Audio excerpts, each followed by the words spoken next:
The NBA offseason is right around the corner, and even though the finals are still going on, pretty much every other team has started game planning what they want to accomplish this summer. This is the time where teams do what they need to do in order to continue down the path they have chosen, whether that be rebuilding for the future, building a playoff contender, or strengthening a current contender even further.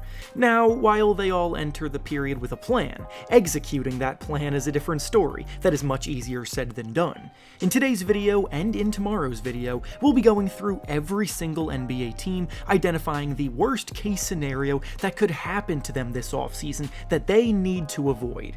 In this video, we'll be going through the teams in the Eastern Conference, and then next video, I'll be finishing up by going through the teams in the Western Conference, so stay tuned for that.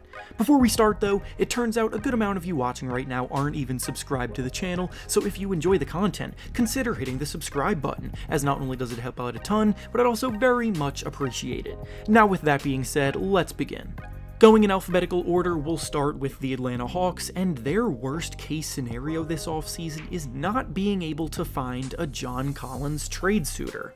The Hawks are in desperate need of better floor spacing, and simultaneously, John Collins has been unhappy in his role on the team for a few years now.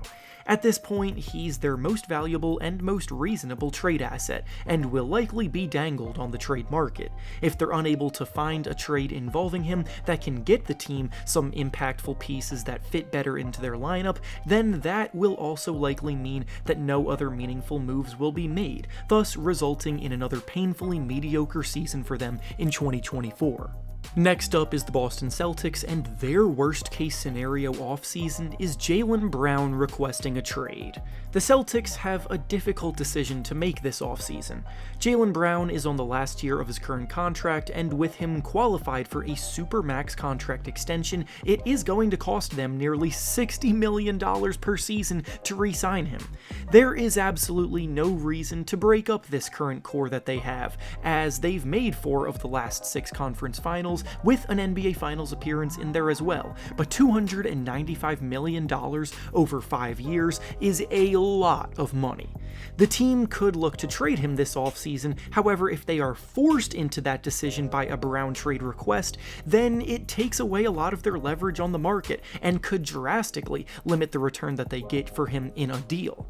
Up next is the Brooklyn Nets, and their worst case scenario situation is committing too much money to mediocrity. What I mean by this is that right now the Nets have a lot of good pieces, but not many great pieces, and as it stands, the team is not good enough to make any real noise. Some of their players are hitting free agency, while others are entering the last year of their current deals, potentially looking for contract extensions. In an ideal world, they would re-sign Cam Johnson, paying him reasonably, but not so much that it hurts their cap situation, but because Johnson is a restricted free agent, his price will probably be set at whatever others are willing to offer for him. If another team throws a lot of money at him, then they may need to just let him walk, because in the summer of 2024, they will have a lot of money to spend, and they need to retain that in order to potentially attract some big-name free agents to join.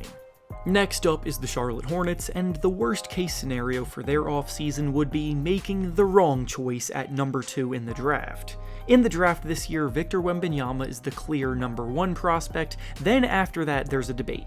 Scoot Henderson is the best guard prospect, and Brandon Miller is the best wing prospect, and the Hornets will need to choose between the two.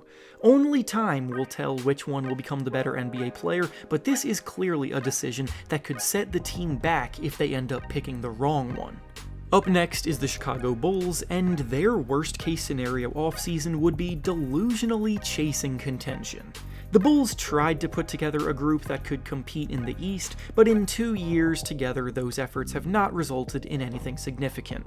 They lost in the first round of the playoffs last year, and this year they missed the playoffs entirely. They are a prime candidate to blow things up and restock on assets for the future, but based on what the front office has been saying in recent interviews, they're still committed to trying to win. If they manage to make a big splash that can genuinely get them to the next level, then by all means they should do it. But if they choose to run it back next year with a very similar roster, then they will only be hurting themselves. Next up is the Cleveland Cavaliers, and their worst case scenario is failing to find an answer at small forward. The Cavaliers have an all-star duo in the backcourt with Donovan Mitchell and Darius Garland, then their front court is the key to their top-ranked defense, but the small forward position is a huge question mark.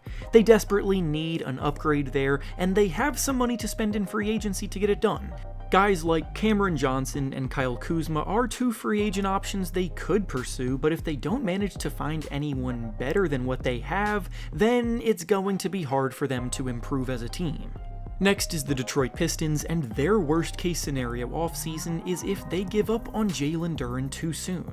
The writing is on the wall for the Pistons to make a big mistake, and fans of the team need to hope that it doesn't happen. The team's front court is crowded as is, with Marvin Bagley under contract for 2 more years, and having just traded for James Wiseman last season, I wouldn't be surprised if they give him a contract extension as well. You can only play so many centers at a time, and Jalen Duren, having been drafted last year, is probably the best player of the 3 long-term, yet he seems to be getting the short end of the stick. Giving up on him would be a horrible mistake, but teams tend to prioritize guys that they're paying more money, which could force their hand. Up next is the Indiana Pacers, and their worst case scenario offseason would be if none of their 3 first-round picks this year pan out. The Pacers have 3 first-round picks in this year's draft, which is obviously a good thing, but with those picks being at number 7, 26, and 29th overall, they're in spots where nothing is necessarily guaranteed. They're not at the very top of the draft where the first few names off the board are expected to be locks to hit. The first one is in the middle of the lottery in a class where, after the first few names off the board, the choices become pretty difficult. Then, at the end of the first round, there is definitely talent that can be found, but again, it's very hit or miss. As a rebuilding team, they need to hit on one of these opportunities, but if they don't, it will be a horrific waste of assets. Next is the Miami Heat, and the worst case scenario offseason for them is losing some of their key players in free agency without being able to replace them. The Heat do an outstanding job finding slept-on talent and turning them into contributors, but 2 of the guys they've discovered in this way are now about to hit free agency. Starters Gabe Vincent and Max Strus are both at the end of their contracts, and the team barely has any money to spend if they want to keep them. They've already been limited in ways that can improve the roster as is, and worst case scenario is seeing both of those guys leave, without anyone notable being willing to take a pay cut to replace them. Up next is the Milwaukee Bucks, and their worst case scenario offseason is losing Brook Lopez in free agency.